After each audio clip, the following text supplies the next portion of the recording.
Við með alla flokka sem samþykkja IceSave. Kjósum þá aldrei aftur!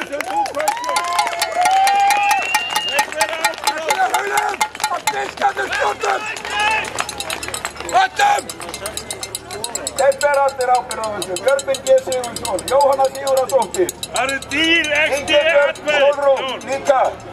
Sem neitaði að fara í mál út af hryðjuverkalögum Bretanna. Geir Haarde, sem var í hennar stjórn líka.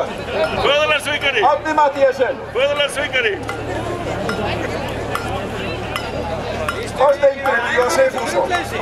Og Össur Skarphéðinsson. Lífið með þetta fólk.